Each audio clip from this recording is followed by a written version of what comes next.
Y'all already know the rules. When you come in my house, take off your shoes and super violate that like button. It don't cost you nothing to hit that like button. Shall we begin? Shall we begin? It's a cold world even when it's hot outside. How 50 said in that movie, get rich or die trying, show no love, because love will get you killed. Love don't live here.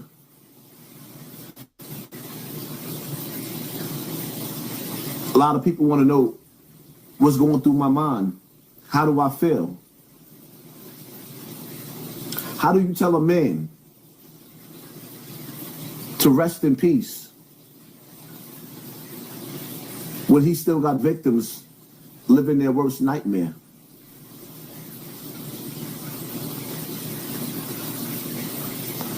You ever had somebody violate you so bad that you can't even remember the details of what he did because you done blacked out? Because of the hurtful pain, the hurtful thoughts, the hurtful memories? How do you tell a nigga to rest in peace that got people walking in misery? He can sleep in peace while we live in pain? It's a cold world. Oh, it's definitely a cold world. Love don't live here. It absolutely don't live here. When you can see people out there actually taking shots at you and not him. Talking about what he contributed to hip hop. What has hip hop contributed to the black community? What has hip hop contributed to the black community? The door?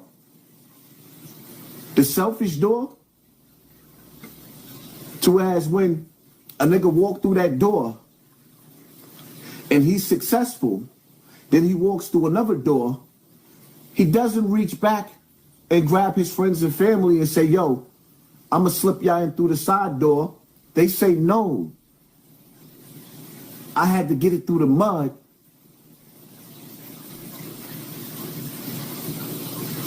So you're gonna have to get it through the mud too.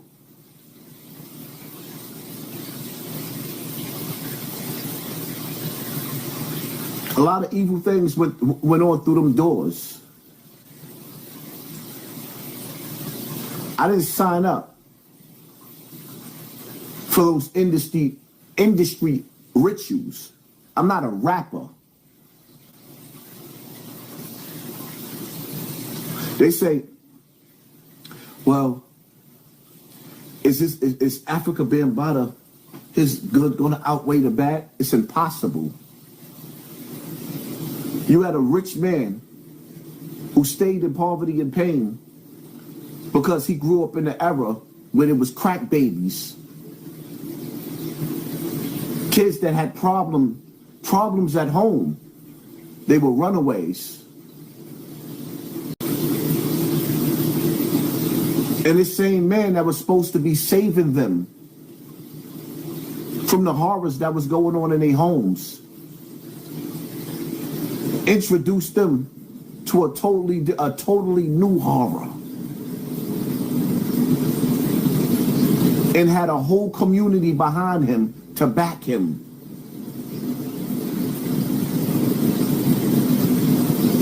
That man violated thousands. We ain't talking about one or two little boys. That man violated thousands of little kids. Now, put yourself in my shoes, right?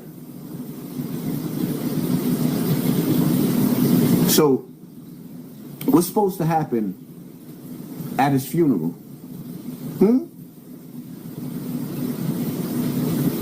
let's just say Norma, Bronx River, all of y'all that work at the center. So what happens? Norma, you gonna let Africa Bambaataa have his last dance in the projects, the home of hip hop, where he used that same community center to funnel and traffic little boys back up to those apartments in the projects, back up to that apartment that his mother used to live in Mark Terrace over by Co-op City, back into that house that he had up in Connecticut? Huh, Norma? Maybe, you know, some of the older Zulu members is going to reach out to you so everybody can say their final goodbyes. As if that nigga ain't do enough the Bronx River.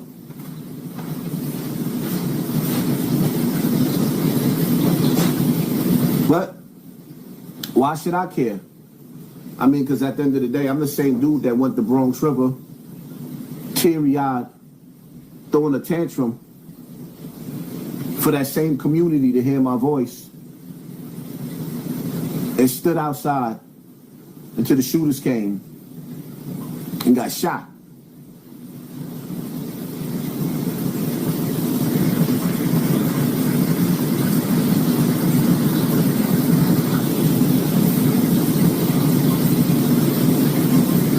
It's a cold world. A lot of people want to know how I feel. I got mixed feelings, mixed emotions. Mixed emotions. I was at, let me take the time to say, happy birthday to one of the greatest soldiers that came out of New York City, out of the Bronx, out of the Zulu Nation. Happy birthday and rest in peace to B.O. Bam died on a birthday in between two of his greatest soldiers, which is Jerry. Happy birthday to Jerry and B.O. He died on B.O.'s birthday. One of the first sons of hip-hop. First family of hip-hop. So I'm at B.O.'s T-Mac's sister's 60th birthday party, right? I get up in there, me and my wife is in there. I'm seeing the crew, I'm seeing the family. I'm seeing B.O.'s T-Mac's moms. That's like my mom, you know? That's one of the last pillars that we got left. So I look, and who do I see inside the party? Sugar Ray. Born. Yeah, the illest nigga in Nebraska. Before my time. He was me before me. Supposed to be. So I see Sugar Ray. I looks at him. He looks at me. He did the Pume. He did the Pume. I'm sitting up there thinking to myself, okay, bet. It's real like that. We gonna get it on as soon as I get up out of here. No, that nigga was really gone. Then you know what he did? He goes and he runs to mom. A woman that's in her 80s, that's been through enough. And when it conjured up a whole bunch of lies,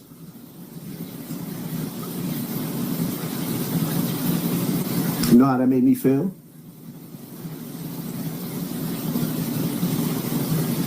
I'm not even getting into the details because certain things I'm just not repeating. But instead of him stepping to me and having a conversation like a man, whichever way he wanted to go with it, I was cool with it.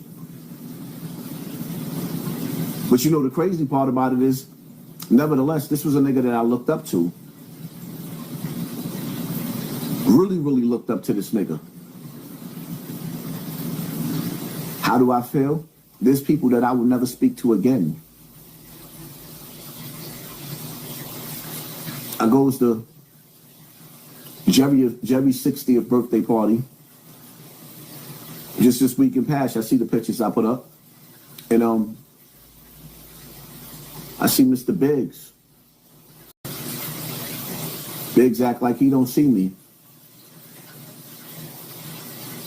My question to you, Mr. Biggs, Dyrone, see both of them. Y'all know what that man did. Y'all know that I'm telling the truth. So how you hate me because of my truth? And then how y'all call these men real niggas, stand-up men, when for years these men were looking in the opposite direction while that man was having his way with all those little boys?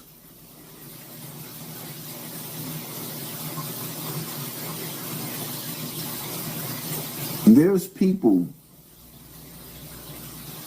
that I haven't spoken to since all of this happened that I was close with. I'm sitting back watching. This shit is overwhelming. I'm seeing people say rest in peace to Bambaataa, who's supposed to be like family to me. And I'm like, woo, oh shit, word? I had to lay down. I had to take a nap. Just had to lay down and still couldn't even sleep. Just choking in my sleep like the devil was just choking me.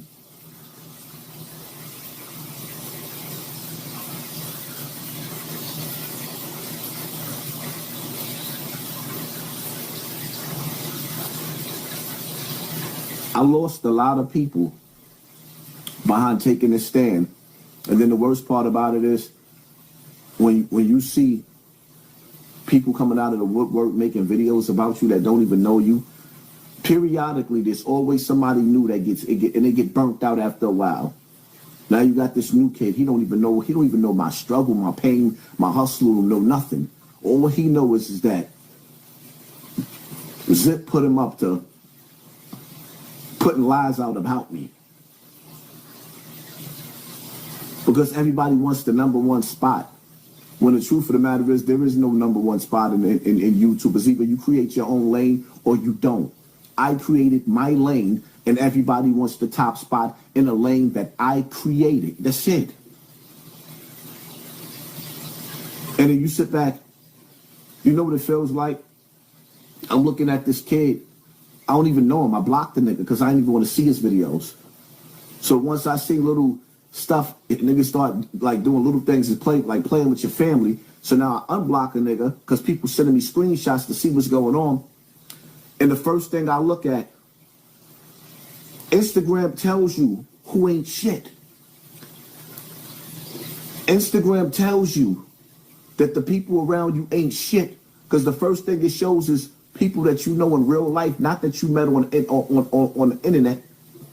They liking, sharing, and subscribing. They done followed niggas on Instagram that they don't even know from a hole in the wall. All they know is this person is your new enemy, and they just added on to their numbers. How real is that? How do I feel? Like a motherless child. I don't even think y'all understand the shit that I went through with my moms because of all of this. She had to carry the burden of people talking about her as if she wasn't a decent mom. She did what she could in a time where she had to survive the crack era herself. Niggas had to survive the crack era and the dope era. Back to back.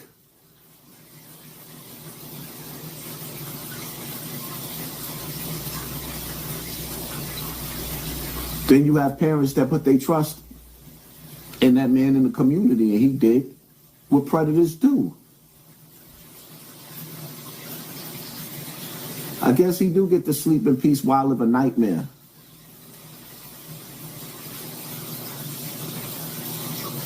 I fought so hard to bring awareness to child victims before this Epstein list even came out. Before Diddy was running through the hallway whipping that girl Cassie out. Before R. Kelly went to jail and did this bid.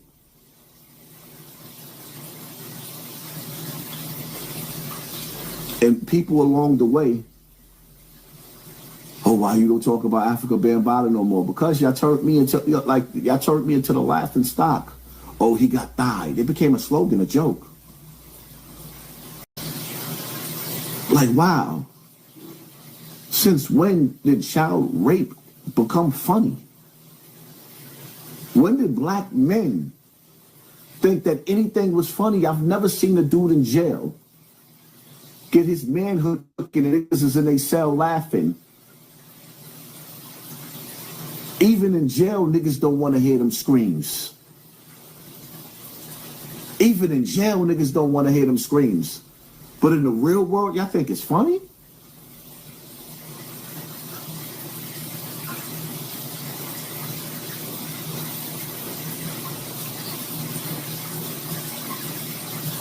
Black people have become our own colonizer.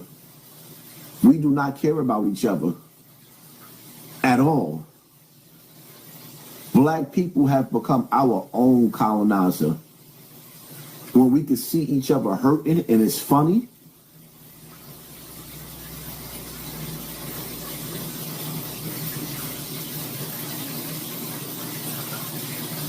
You know how many young boys is running around the hood,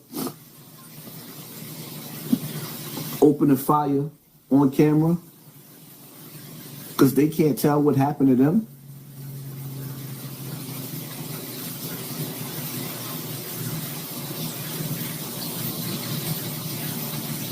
You know how many grown men can't have a conversation and really speak and say what's wrong? Because as soon as you open your mouth and you do what I did, the world will never look at you the same unless you're a celebrity. Now, if you one of them celebrities like Terrence Howard, where you an actor and everybody like, oh my God, that was just so terrible. Because, you know, we became worthless as a people. We only love entertainers. Entertainers that won't even stop and give you an autograph. People see me in the street I can't even walk down the street. I'm in a supermarket earlier today. You know how many people stopped me in the supermarket and took pictures with me? But these same people, they won't even give you the time of day. We all see what just happened with the baby. Niggas stopped him and tried to give him an autograph photo that he took. He drew photos of that man's babies to honor him. And he wouldn't even stop to acknowledge him, no nothing, say, yo, that's dope, my man. I would have respected the baby if he said, listen, I'm not going to take the photos because I don't know if there's a tracking device in it and you find your way into my home, but thank you for the photo. He could have said that. Nah, he threatened them because that's what them people think about you. That's what they think about me. We don't mean nothing to them.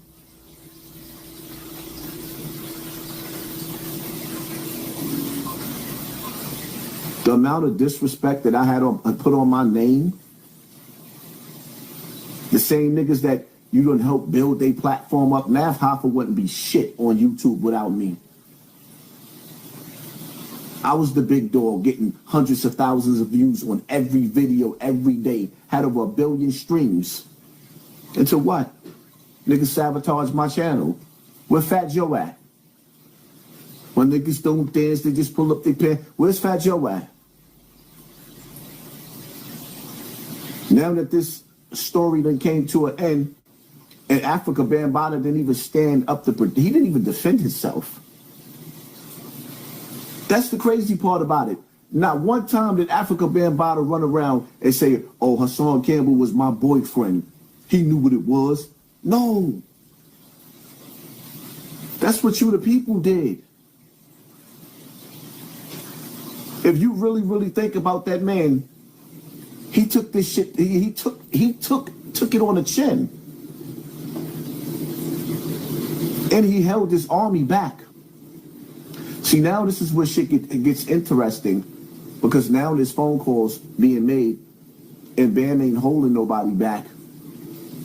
And the Zulu Nation has to make a choice on whether they're going to go to war to restore their name?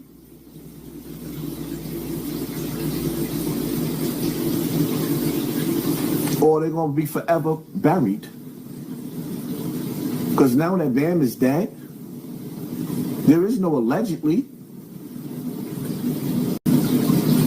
The victim that came forward on my behalf, that was of age to where he could go under the without the guidelines of him being too old. Yeah, he won in court with Africa Bambaataa, but he lost in life.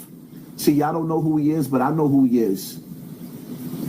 And the sad part about it is that man lost 3 different relationships, 3 different families, his first love, ever since this situation happened, because of the stress, the strain. I had to deal with all this shit and still be a father. An attack on me on social media is an attack on my children. You think they don't see this shit?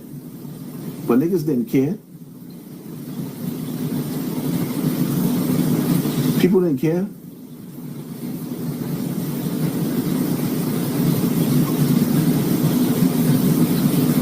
Niggas hit me with everything but the kitchen sink.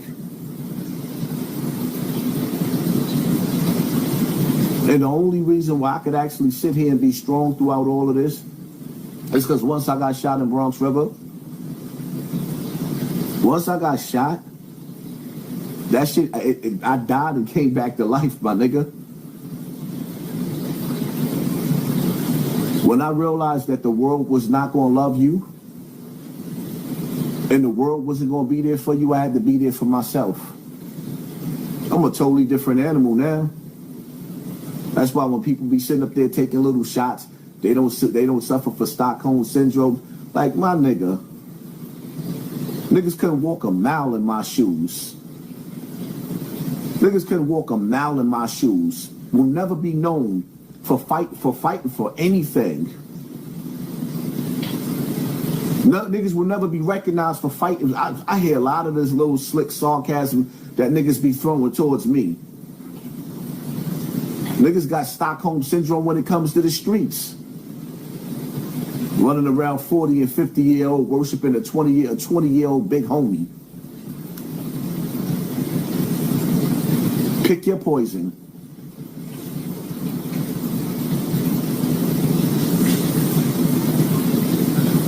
How do I feel about Africa Bambaataa? There's a special place in hell for that nigga. There's a special place in hell. That man gonna bust hell wide open. Rest in peace. How about prayers to all his victims? How about prayers to all of his victims?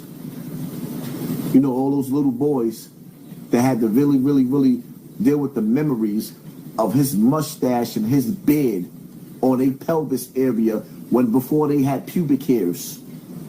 This nigga was playing with little boys before they had pubic hairs. And y'all talking about rest in peace?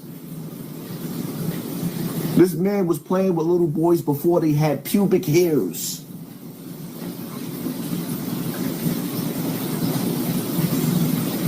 You know what it's like to feel the prickle of somebody's hairs on their face, on your goddamn stomach, and you a boy?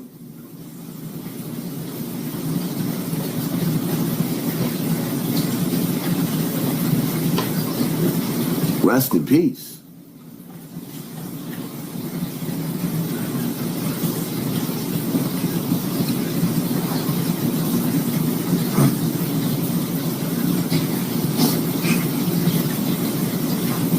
A lot of people having flashbacks.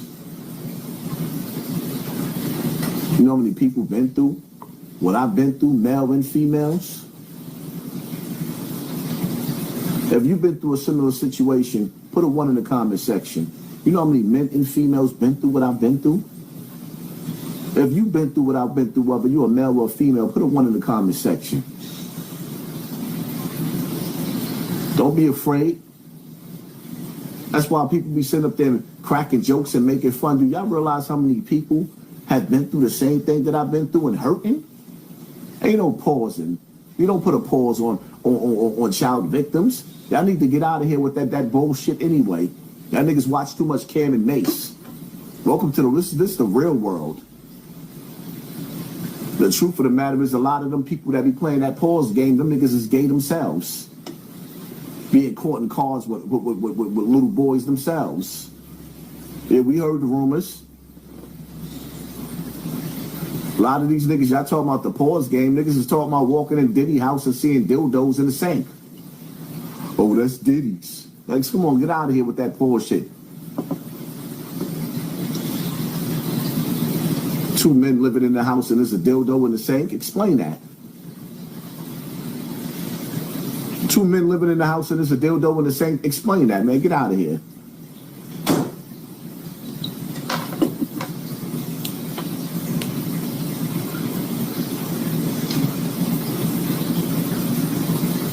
Yeah, this is an evil world that we live in.